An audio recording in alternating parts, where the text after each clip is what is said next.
Hey, how's it going everybody? It's Tanner here, and welcome back to a new Ninjago Season 11 episode review and discussion video here on the channel. In today's video, we're going to be talking about episode 24 of the Season 11 story, entitled The Last of the Formlings, and we're going to go ahead and break this episode down by first talking about the good things that I enjoyed about the episode, then we'll jump into some of the not-so-good things, and then at the end of the video, I will be giving the episode a final score out of 10. So pretty simple stuff here for the episode review, so let's go ahead and jump right into it. So this episode is practically a flashback episode featuring Akita and Lloyd, and Akita tells the story of her actual people themselves, otherwise known as the Formlings, and these people have similar powers to what Akita has, where they can transform from human form to animal form, so that's kind of cool to see. We see multiple Formlings throughout the flashback, and of course it is animated in that traditional Ninjago anime art style that we first saw earlier in the Ice chapter with the episode entitled The Absolute Worst. And right away I do have to say that the animation on this, flashback works a little bit better,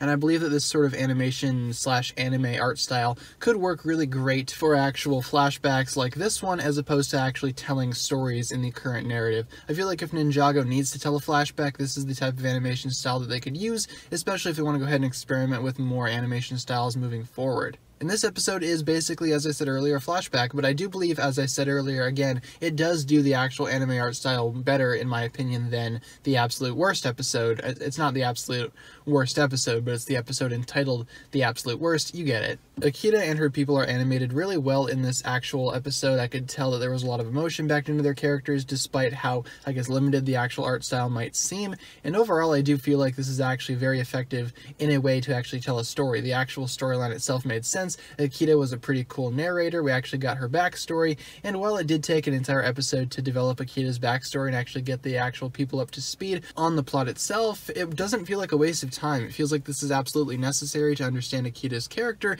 and I very much appreciated it while I was watching it. We get to find out a little bit more about her history with General Vex and the Ice Emperor himself, and it was cool to see, those people animated in this sort of art style as well, and also it was really nice to actually get some context as to what happened to the actual people that lived in the Neverrealm. They were discovered in the first episode by the ninja, and now we finally figured out what actually happened to them. So again, this episode does provide a lot of context and actually builds upon Akita's character as well, but for some negative things, I guess I could say the episode really doesn't drive itself forward in the plot. I mean, we basically understand Akita's backstory and that's about it. We don't get any actual development for the future episodes. We don't get any setup towards, future episodes as well, which I think is a good thing. I feel like we need to take a step back every now and then, and again, that's not really a negative thing that I have to say about the episode. I'm honestly just kind of stretching to find things that I really don't care for about this episode, because this episode overall was pretty solid. I really liked the animation. I liked the way that actually worked into Akita's backstory. I like Akita's character. I like where she comes from, and I really like this episode. For a final score, I'm going to go ahead and give this episode a 9.5 out of 10